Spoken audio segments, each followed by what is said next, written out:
দর্শক, এই মুহূর্তে সবথেকে বড় খবর, আব্বাস সিদ্দিকী এবার মুখ খুললেন হুমায়ুন কবিরের বাবরি মসজিদ নিয়ে। আব্বাস সিদ্দিকী জানাচ্ছেন যে কেউ মসজিদ এবং মন্দির তৈরি করতেই পারে, কিন্তু সরকারি টাকায় তৈরি করলে মন্দির এবং মসজিদ তৈরি করাকে সাংবিধানিক খিলাফ হবে। হুমায়ুন কবির নিজের টাকায় তৈরি করতেই পারেন মসজিদ, এবং আব্বাস সিদ্দিকী আরও কি বলেন দেখুন বিস্তারিত খবর। ব্যাপারটা দেখিনি, আমি একটু ব্যস্ত, এত ব্যস্ত। দাবি করেন যে মমতা ব্যানার্জি যদি দীঘায় মসজিদ করতে পারেন, নিউটন করতে পারেন, তাহলে কেন তিনি মসজিদ করতে পারবেন না? কিন্তু কেউ করেছে বলে আমি মসজিদ করবো, এই কথাটা ঠিক পছন্দ হলো না। কেউ মন্দির করলেই যে আমি মসজিদ করতে হবে এটা নয়। ব্যাপারটা হচ্ছে কেউ মন্দির যদি করে সেটা তার অধিকার, কেউ মসজিদ যদি করে তার অধিকার। তবে সরকারের টাকায় মসজিদ মন্দির হবে, ট্যাক্সের টাকায়, এটা সংবিধান বিরোধী, এটা উচিত নয়।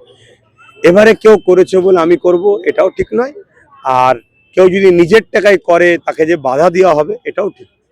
তিনি বর্তমানে নিউটনের বুকে আছিলেন, আর 7-8টা সিকিউরিটিতে বাউন্সার দেওয়া আছে, নিরাপত্তার আশঙ্কা বোধ করছে। কে হুমায়ুন কবির যদি নিরাপত্তা বোধ করে তাহলে জানতে হবে বাংলার আইন ব্যবস্থা ধ্বংস হয়ে যাচ্ছে। তাহলে তারই তো সরকারের এই তো কিছুদিন হতো ছিল, তাহলে নিরাপত্তাহীনতা যেমন ভোগ করছে, তাহলে কি বলে আইন ব্যবস্থা ধ্বংসের দিকে যাচ্ছে। না হয় মানুষ যদি ভুল করে তার জন্য আইন ব্যবস্থা আছে। পাবলিকের কে মানুষ ভয় করবে কেন? পাবলিক সবাই সমান। কোনো পাবলিক ভুল করলে তার জন্য আইন ব্যবস্থা নেবে। তার জন্য আমাকে নিরাপত্তাহীন ভোগ করতে হবে কেন?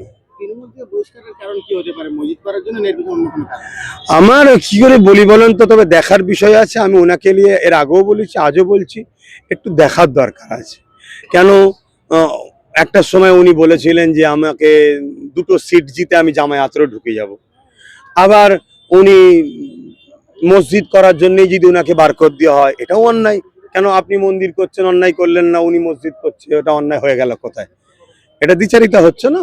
অন্যায়টাকে অন্যায় বলতে, এগুলো একটু দেখে কথাটা বললে, এই তো সবে নতুন, দুদিন গড়াক না, দেখা যাক না কি হয়।